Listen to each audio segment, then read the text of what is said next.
Nagsalita na si Cherry White kung bakit niya tuluyang sinukuan si Pacboy. Totoo nga bang si Cherry White ang may kasalanan? Totoo nga bang naging kampante si Pacboy na kahit na anong gawin niya ay hindi siya iiwan ni Cherry White? Sa wakas ay nagsalita na si Cherry White sa lahat ng pambabati ko sa kanya ng mga netizens. Dahil nga ito sa pakikipagrelasyon niya kay Boy Tapang. Nainulan ng samut-saring komento dahil sa sobrang bilis niya naman palitan si Pacboy habang ito ay nagluluksa pa.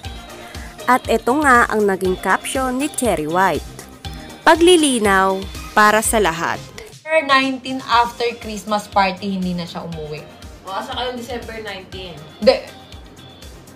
Bakit? Basta ako, may problema kami ni Pacboy. Okay, ayoko naman banggitin kung ano man yung ginawa nito. Kaya kung mapapansin nyo, puro bash ako sa social media na hindi ko sinasagot. Naglabas lang ako na, oh, ay, may boyfriend na ako. Naglabas lang ako ng ganun. Wala eh. Doon ako naging masaya eh. Kumbaga, si Pacboy sa side niya, nung time na yon siguro masaya siya. Tapos ako, bumira ako nitong January. Sige, masaya na ako biglang. Ito na yung kasiyahan ko. Ikaw kasi ang problema sa'yo, hindi ka nagpapakita sa social media. Yun lang yung problema. Hindi ka nagsasalita. Kaya iniisip nila, depressed ka dahil sa akin.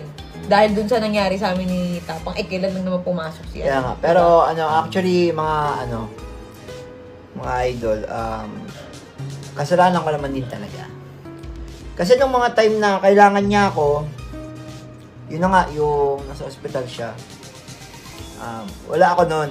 Halos inumaga na ako pauwi nun. Pero, ang totoo nun, kahit nagalit siya kasi yung time na nasa ospital siya, walang kasama yung bata dito sa bahay. Oo, hindi, huwag natin ano yan. Hindi reason, yung sa pagbo-boyfriend mo naman, hindi reason yung mga kasalanan mo na dahil nawala ka nung New Year, hindi yun. Teka lang ha. Okay, yung mga nangyari noon na sobrang stress na ako, na-stress na talaga ako na hindi ko na nakayanan, hindi na nakayanan ng mental health ko talaga na lagi ako na hospital, di ba? Yung time na yon, yun na yung nagkaka-problema kami ni Pacboy na. Actually, mahal namin ng isa't isa. Pero, walang kami. Kumbaga, ayaw lang namin pangunahan yung panahon siguro. So, parang tingin namin, nagkakapaan pa kami ng ugali. Tingin ko, may inaantay siya na gawin ko para ma-fulfill siya na sige, okay na to. Teka lang, maano?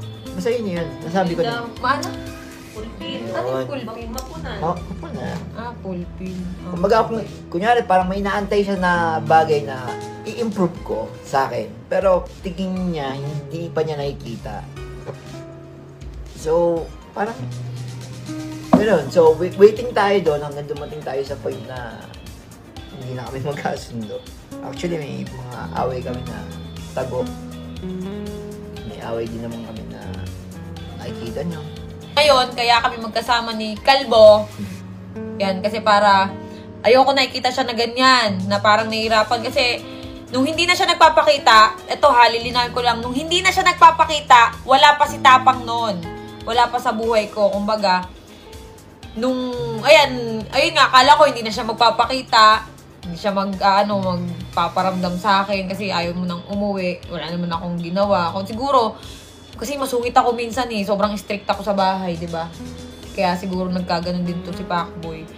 Pero yung may bagay kasi siya na hindi niya talaga maiwasan, kaya sa utak ko parang sakit-sakit na parang ano bang kulang, ano bang kailangan kong gawin para itigil mo yung ganitong bagay. Parang, ayun, napagod na ako na parang yung binibigay kong love, hindi worth it. Yung binibigay kong payo, hindi tumatalab. Hindi ko na alam gagawin ko. Ngayon, may dumating sa buhay ko na parang, sige, subukan ko. Okay. Yun. Pero yung pagmamahal ko kay Pacboy, hindi nawawala yung bilang pamilya. Pero hindi mo naman ginamit talaga si Pacboy. Kasi maraming sabi, ginamit mo na si Pacboy, nagpaka-famous ka lang daw after nun. Eto ha. After mo mag 4 million, parang iniwan mo na si Pacboy sa Hindi ko kasalanan kung dumami yung followers. Pero nung una pa lang, na nakilala ko si Pacboy, nagbablog na ako. Sa YouTube ako noon, 'di ba? Nung nag-collab kami ni Pacboy, nung nasa inyo siya, pumunta ka dito, 'di ba? Hindi natin expect na puputok yung vlog natin. Kwento Masyado natin ako lahat. masyado ako naging kampante. Yan. Siguro pakiramdam ko, parang tumaas ako, lumaki ulo ko, gano'n. Pakiramdam ko parang, ay, hindi ako iiwan nito, gano'n. Kumbaga, parang kayang-kaya kong kontrolin Tapos lahat. lagi mo pa akong tinatakot na, aalis ako dito. Lagi mo akong ginaganon. Guys, yun yung totoo. Lagi mo akong tinatakot na, aalis ako dito. Kasi mabunga nga ako kapag ka nakakita ako ng yung pagpasaway siya, maingay ako Kasi siguro na narindi rin. Siguro hindi ko yung mga panahon na yon, hindi ko pinahalagahan yung pagmamahal na ito. Yumabang ako.